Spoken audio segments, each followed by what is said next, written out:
I love it when teenagers run for office, and we have one tonight.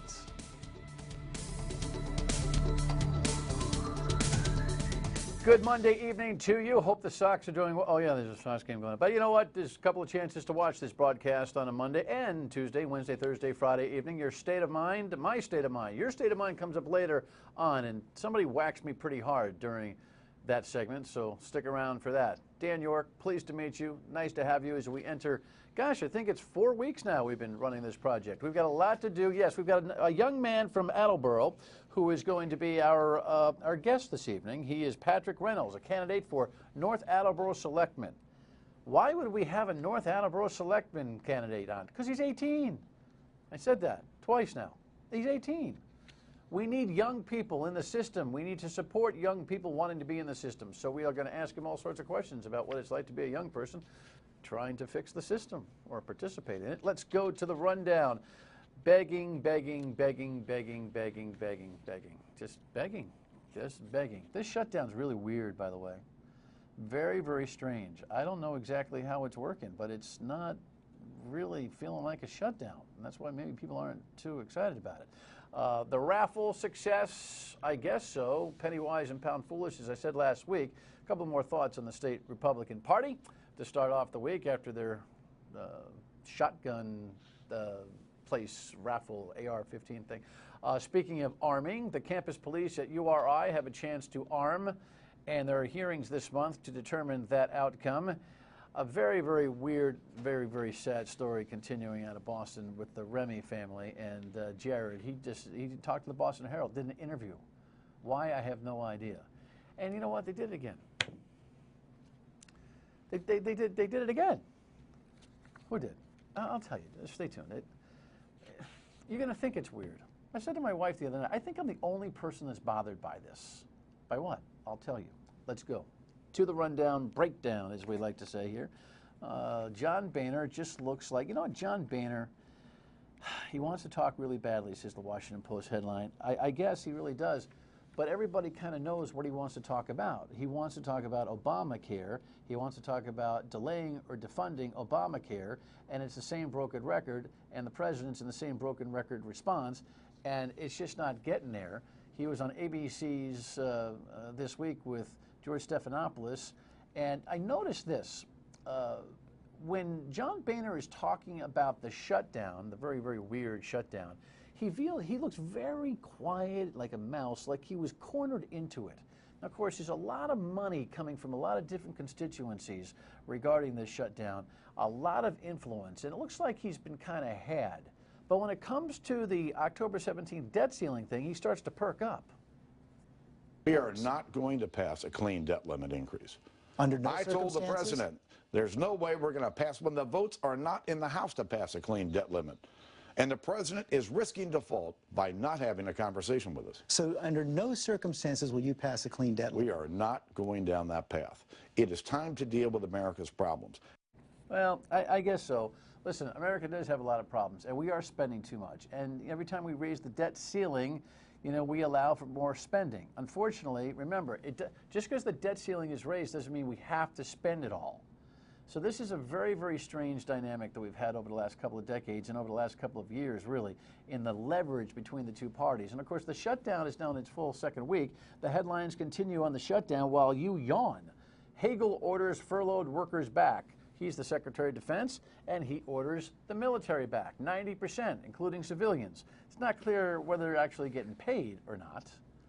And then the president, I mean, they're going to get paid. It's just a question of, you know, when the payroll is processed. So that's kind of weird, right? The president was at FEMA, you know, the Federal Emergency Management Agency today, where they're calling some people back too, because all of a sudden they realize, oh, the government shut down. But what if we have an emergency? And once again, he's asking for a vote.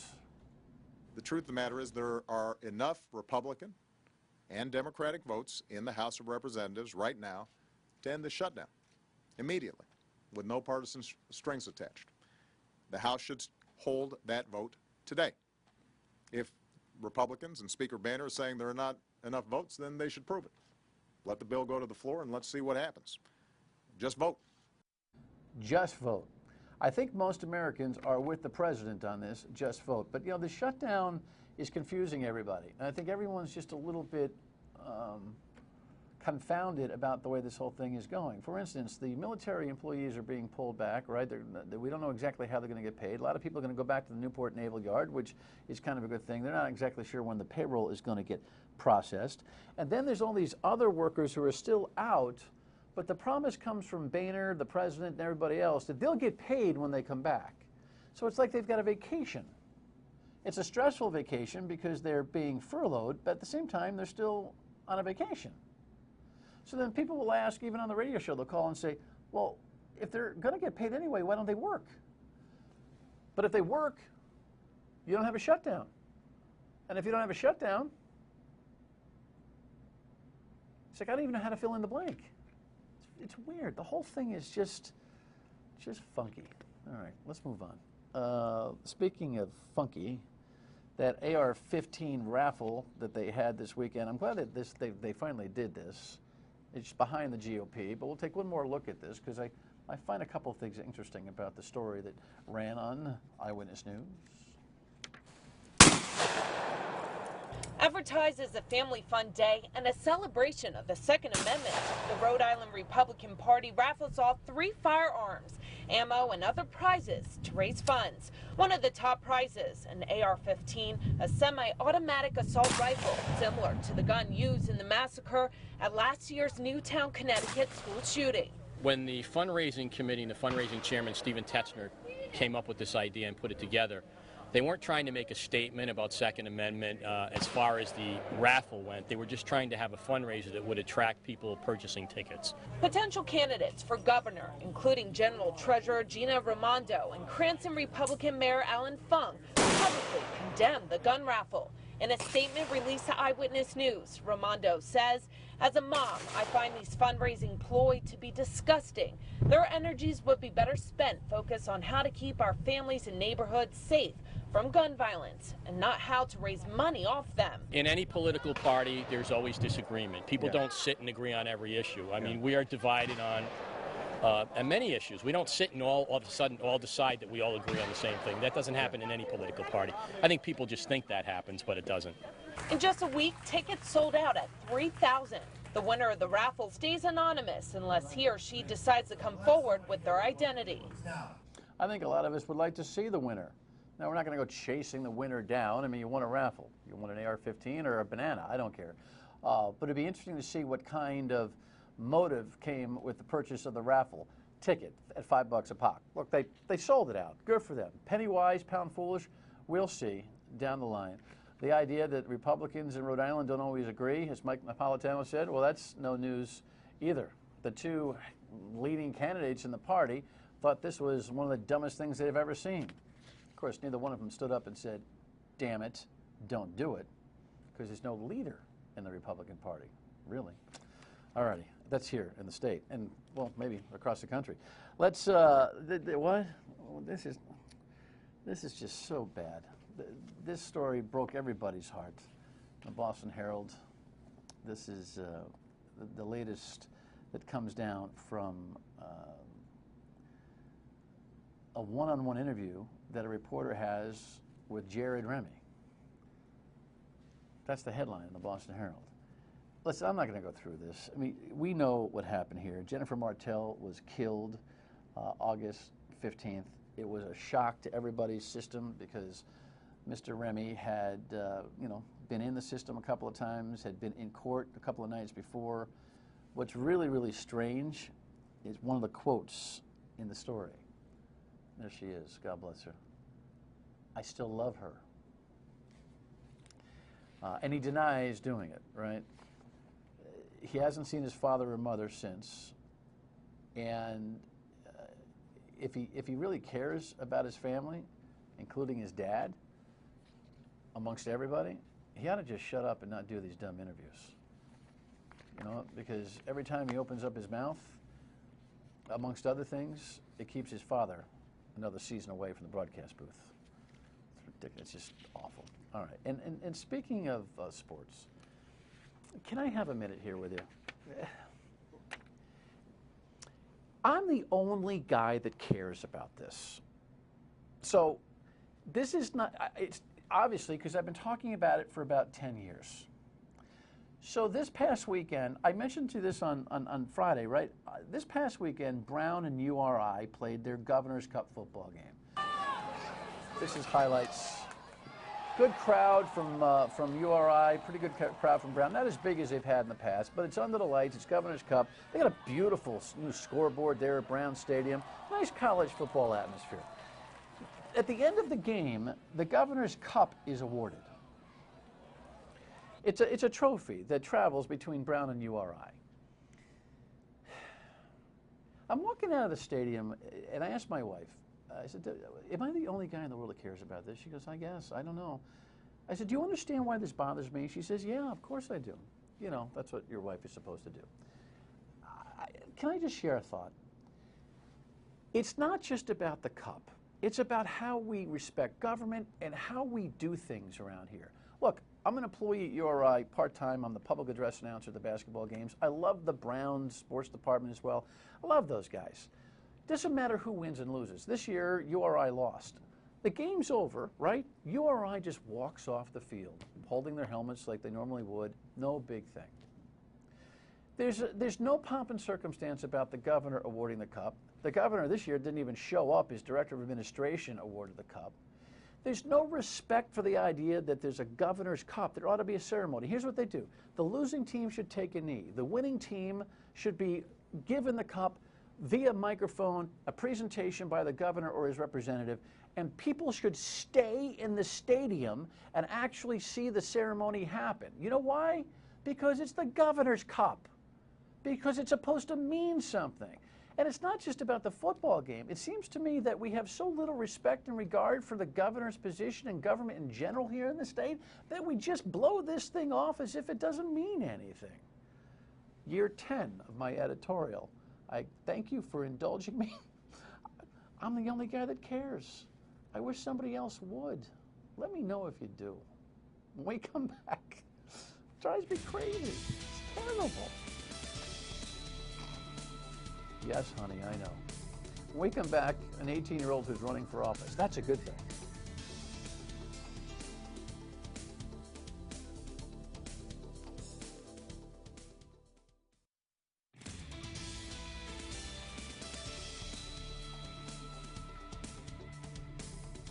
Welcome back. You know, I should have mentioned during the rundown, we had it on the list, but I was so worried about the other campus conversation that I've neglected to mention that the URI campus police story is back in the news, and they will be reviewing that through 3 meetings, one of which happened this afternoon and a couple of more at the end of the month, and that is all about arming the police down there off that April incident.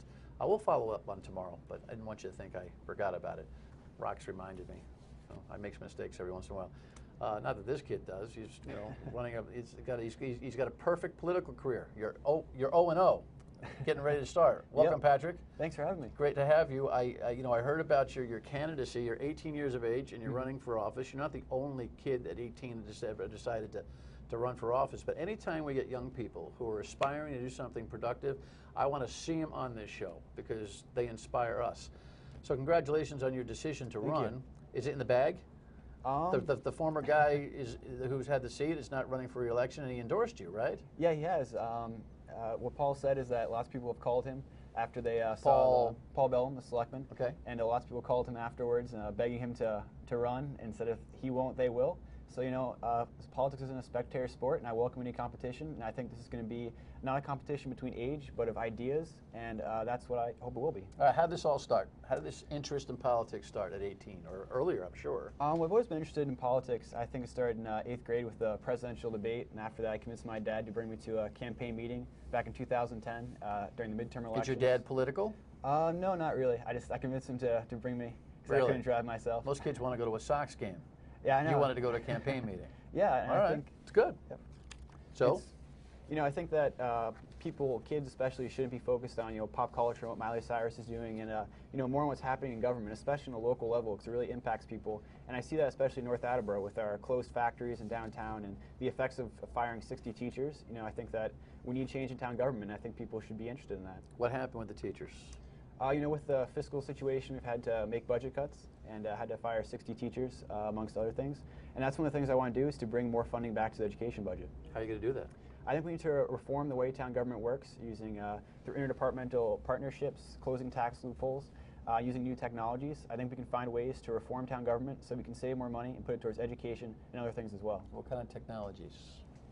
Lots of things for a town hall, such as using, instead of landlines, using phone systems on VoIP, which is over the internet, using the cloud, things like that. I think can save money in town hall, and especially in schools, using new technology, such as online textbooks, to save money there. It's a nice town. Yeah, absolutely. Quality of life there's pretty good. Mm-hmm. It's upper middle income, right? Yeah. But 60 teachers hurts.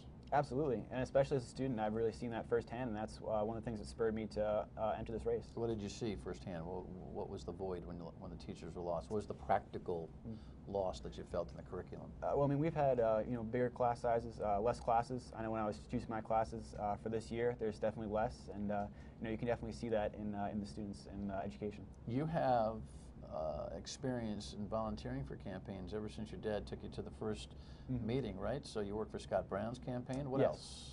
I worked for Senator Brown, worked for Governor John Huntsman when he ran for president, worked for Bidzina Ivanichvili. Huntsman? You thought he was real? Did you really? Yeah, I got to meet him a couple times. What in did you New see in Hampshire. Huntsman?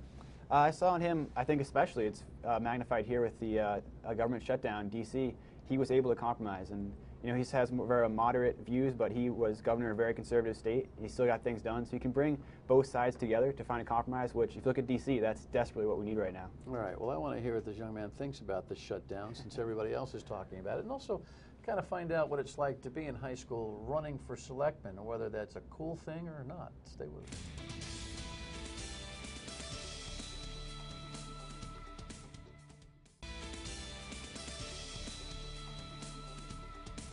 Maybe it's just Monday. Here I am crying about, the Governor's Cup, and now I'm asking stupid questions. I'm talking to Patrick is running for selectman in North Attleboro. He's only 18 years old, and that's refreshing to all of us. So I asked, where are you going to college? You want to go to Harvard, Brown, Holy Cross, and where? BC. And BC. I said, oh, stay home local. He goes, yeah, well, I got to get back for select meetings. Well, you're confident that you shall be elected, and that will be a cool thing. On the shutdown, since you have a world view as well, who's the good guy, who's the bad guy here? Oh boy, going from town issues now, have to solve the whole crisis of the government. Let's go, quick on your feet.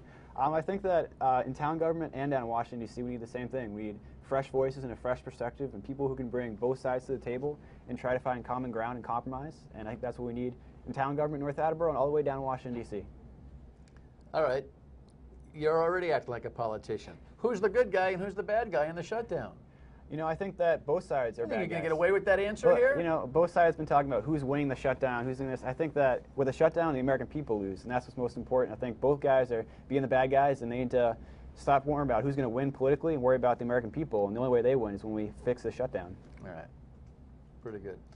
I think people are inspired, like I said at the top, about young people who get involved every day on the radio and feedback here. And for all the years I've been following government and politics, there's this kind of tired feeling that people have who run for office. So it's nice when young people are getting involved and into it. What do the young people who you hang out with, though, think about this? Are you a cool guy for doing this? And be objective. Are you a nerd? Do they laugh at you? Or do they admire you? How does it go? I've actually, when I started this campaign and been involved in politics, I thought that, I'd be kind of like the nerd of the group. I've actually been amazed how many people, since seeing me on TV or in the newspaper, have come up to me and said, they're very excited and they want to join the campaign. I think the stereotype that kids don't care about politics, which I kind of believed, I've actually seen to me not true, and they're very excited about, really? Ideas they can do to change town government. Like the buddies you hang out with? Everyone around school. People I barely know come up to me, wanting to get involved in the campaign and volunteer. It's been saying things amazing. like what? Do they have points of view on local issues, or they just want to hang out with you because you're a cool guy, or what's the story? Yeah, people, very excited about seeing someone who's, a new voice running and someone they can... What will they say? Like, what issues do they have? What do the kids have? What's their issue? Well, the main issue, obviously, they're in school, and that's the biggest part of the budget, so that's a very big issue for them. And, they've seen, like I said, the effects of the budget cuts, and they want to get more funding for that. And they just want to have a bigger voice, I think, in town government. What's the best thing about being an 18-year-old these days? Well, I think I have, time to do my campaign, after school, so I think that, gives me more time for that. What's the toughest thing about being 18 these days? Oh, I think, in the election, certainly I go up to people and they're very, they don't like the fact that I'm too young, and they might say that to me, but I think once they have a conversation with me and they hear about my ideas and my experience, they really look past the age, which is just a birth certificate, just a piece of paper, and look at my ideas and my experience, which I think what this election is really all about. Don't be insulted, but what do you want to do when you grow up? Well, I don't know if you like this answer, but get involved in politics, be a politician, hopefully better than the ones we have in D.C. right now. Patrick's running. 18 years of age, selectman, North Attleboro. The election is when? April. So you've got a lot of time and a lot of doors to knock on. Absolutely. What's your 15-second pitch when you're at the front door at somebody's home in North Attleboro about what you want to do? Oh, I think we need a new perspective in town government, a new generation of leadership, and that's what I offer, especially when it comes to the budget issues in the schools. I think we need someone who's, going to bring us together, because the future of North Attleboro isn't empty factories in downtown. It's an expanding industrial park and a beautiful downtown, and the future of North Attleboro isn't cutting teachers and cutting spending. It's continuing to foster the best education program in the entire state. Good luck. We'll talk to you before the election, okay? Thank you very much. Pretty good. Your State of Mind when we come back. I get whacked, and Mickey gave me a really tough Facebook post. Stay with us.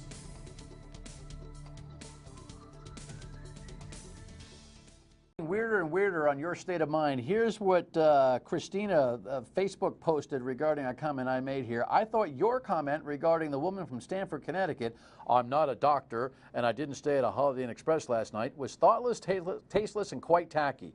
It was an inappropriate comment on a very serious topic. Come on, Christina.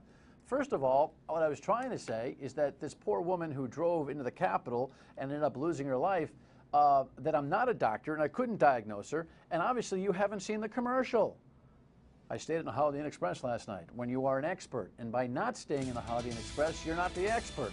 I gotta go. We'll see you tomorrow at 7:30, Tuesday night on Dan Yorke State of Mind. Very strange tonight, I know, but we'll see you tomorrow.